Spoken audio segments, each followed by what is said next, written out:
subscribe to my channel. Thanks. When Tom and Elizabeth Flight were told their 7-month-old baby Arlo was in the 90th percentile for height, the 97th percentile for weight and the 99th for head circumference, they began to worry. How big can a baby get and still be considered normal? Asks Jordan Dunbar. I'm worried he's one of the biggest babies in America, says his father Tom, a 6 feet 3 inches, 191 centimeters, Brit who moved to Texas to marry Elizabeth. At birth, Arlo weighed 7.5 pounds, but he grew rapidly over the next 6 months on a diet of breast milk alone. For the last month he has been getting formula milk as well from time to time, and he's now more than 3 times his birth weight, 24 pounds, 11 kilograms. And 30 in, 76 centimeters, tall. The percentile figures come from a growth chart produced by America's Centers for Disease Control, CDC.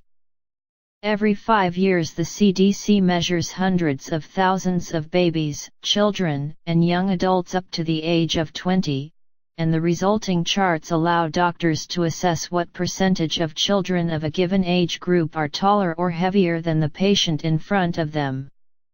If you line up 100 babies of Arlo's age, from the shortest to the longest, Arlo would be 97, says Dr. Joe Hagen from the American Academy of Pediatrics, explaining what it means to be in the 97th percentile. If you count head circumference he'd be 99. So only 1 in 100 American babies aged 7 months has a bigger head circumference than Arlo. Does this matter? Hagen is completely relaxed about it. Head circumference helps doctors to judge whether a baby's brain is developing normally, he says, but the key thing is that the head is in proportion with the rest of the body, and Arlo's is.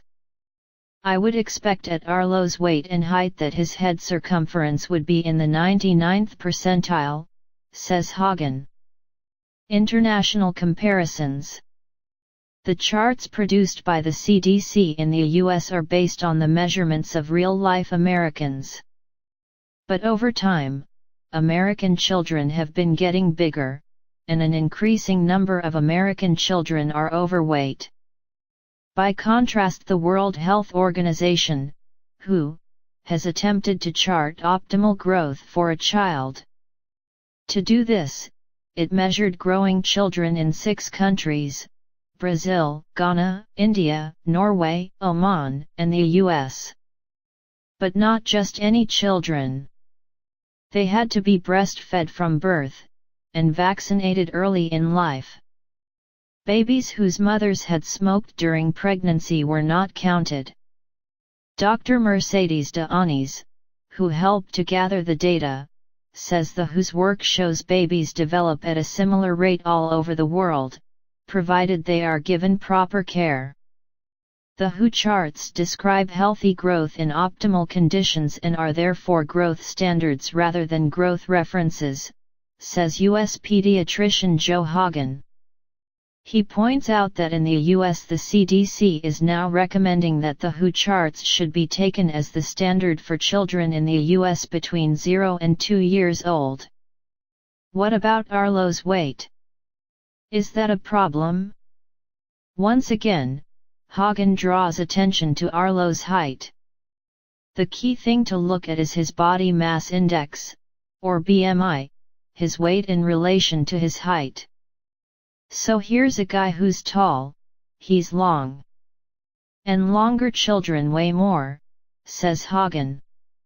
Arlo probably has a BMI that is in the mid-80s to low 90s, which would be considered overweight. Overweight, but not obese. What's more, Hagen expects that as Arlo makes the transition from milk to solids, and starts moving more, he will even out a little.